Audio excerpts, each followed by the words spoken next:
Hello बच्चों, welcome back to autonomy classes. मैं हूं आपका एजुकेटर इमरान अंसारी और आप देख रहे हैं हमारा चैनल ऑटोनॉमी क्लासेस।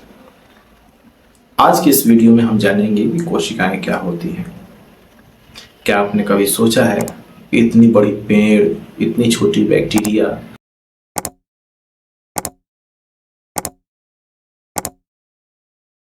और हम इंसान, आखिर हम सब की शुरुआत कहाँ से होती है?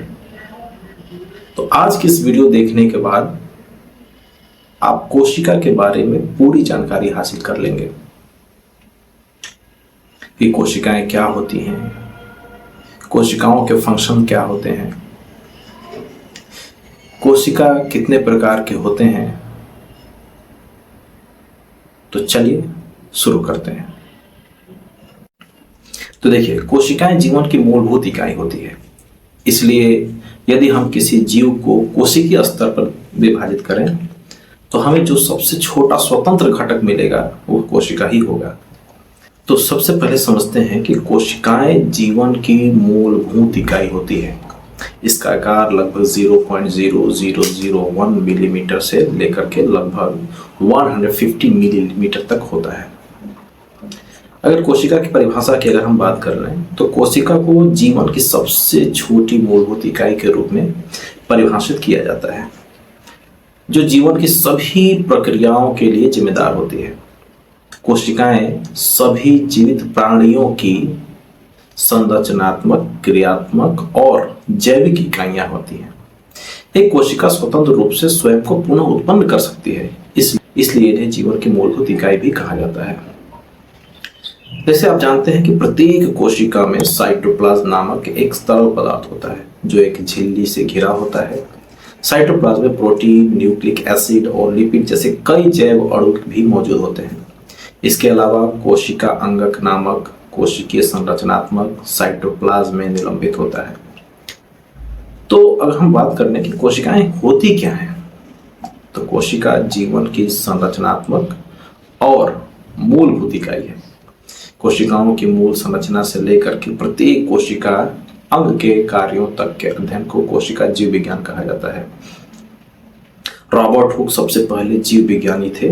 उन्होंने कोशिकाओं की खोज की थी। सभी जीव कोशिकाओं से बने होते हैं।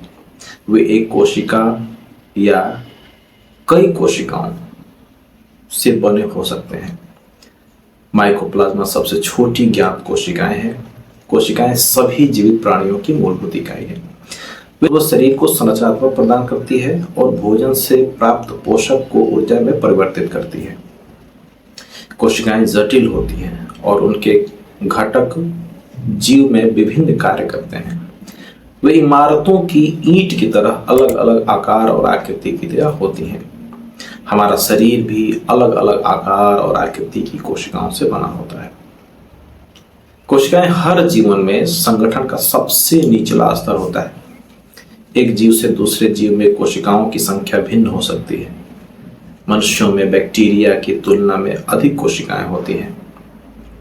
कोशिकाओं में कई कोशिकांग होते हैं जो जीवन प्रक्रियाओं को पूरा करने के लिए विशिष्ट कार्य करते हैं।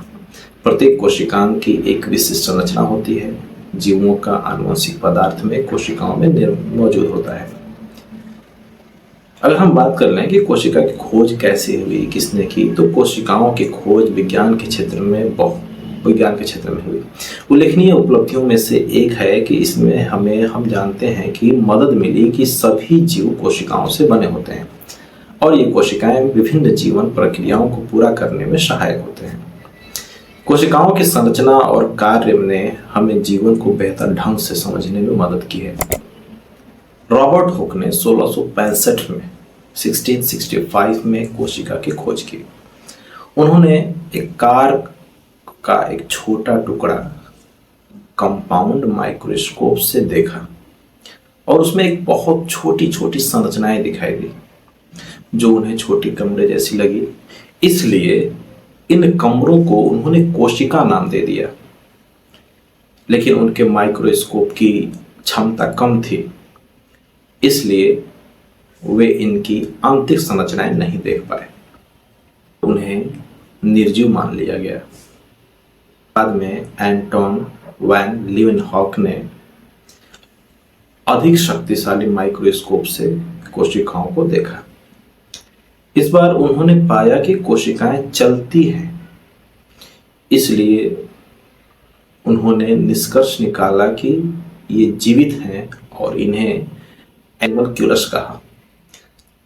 बाद में 1883 में यानी 1883 में रॉबर्ट ब्राउन ने कोशिका की संरचना पर महत्वपूर्ण जानकारी दी और पहली बार कोशिका में न्यूक्लियस यानी केंद्रक का वर्णन किया। कोशिकाएं जीवों को संरचना और सहारा देती हैं। कोशिका के अंदर अलग अलग अंगक यानी ऑर्गेनल्स होते हैं जो झिल्ली से घिरे होते हैं। केंद्रक यानी न्यूक्लियस में आनुवंशिक जानकारी होती है। प्रत्येक कोशिका में केंद्रक और साइटोप्लाज्म होता है। माइटोकॉन्ड्रिया ऊर्जा प्रदान करता है और उसी तरह लाइसोसोम अपशिष्ट पदार्थों को पचाते हैं। एंडोप्लाज्मिक रेटिकुलम पदार्थों के निर्माण और परिवहन में मदद करता है। तो चलिए जानते हैं कि कोशिकाओं के प्रकार क्या होते हैं, यानी कि कोशिका कितने प्रकार की होती हैं। तो कोशिकाएं दो प्रकार की होती हैं। पहला प्रोकैरियोटिक कोशिका और दूसरा यूकैरियोटिक कोशिका। अगर हम प्रोकैरियोटिक की बात कर लें तो इनमें वास्तविक केंद्र नहीं होता, यानी ट्रू न्यूक्लियस नहीं होता है। और आगे इसकी बात कर लें तो आनुवंशिक पदार्थ न्यूक्लियोइड क्षेत्र में होता है। ये एक कोशिकीय जीव होते हैं जैसे बैक्टीरिया। इनके आकार लगभग 0.1 से लेकर के 0.5 माइक्रोमीटर के बराबर होता है। और इसकी बात कर लें प्रजनन क्षमता क्या होती है, तो इनके प्रजनन बाइनरी फिजन से होता है, यानी द्विखंडन से होता है। वही अगर हम बात कर लें यूकैरियोटिक कोशिका की, इनमें स्पष्ट केंद्र होता है, यानी कि ट्रू न्यूक्लियस मौजूद होता है। और इनकी हम आकार की बात कर लें तो लगभग 10 से लेकर के 100 माइक्रोमीटर के बराबर होता है। ये पौधों, जानवरों, फफूंद आदि में पाए जाते हैं। इनकी अगर हम यौन क्षमता देख लें और अलैंगिक दोनों प्रकार से प्रजनन करते हैं। ये यौन और अलैंगिक यानी कह सकते हैं कि सेक्सुअल और असेक्सुअल दोनों प्रकार से प्रजनन करते हैं। पौधों की कोशिकाओं में क्लोरोप्लास्ट और वॉक्यूल्स होते हैं जो पशु कोशिकाओं में नहीं होती हैं, यानी हम ये कह सकते हैं कि एनिमल सेल में नहीं पाए जाते हैं। कोशिका मुख्य रूप से 3 भागों से बनी होती है। पहला हमारा कोशिका झिल्ली यानी सेल मेम्ब्रेन, जो कोशिका की रक्षा करती है, पदार्थों के अंदर बाहर जाने को नियंत्रित करती है।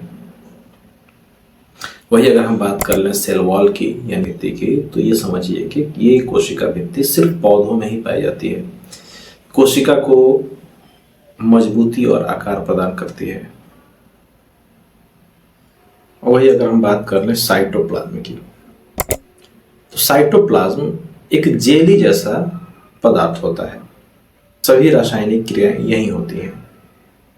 वही अगर हम बात कर लें न्यूक्लियस की यानी केंद्रक की, तो इस केंद्रक में ही उस कोशिका का डीएनए मौजूद होता है। कोशिका की गतिविधियों को नियंत्रित करता है।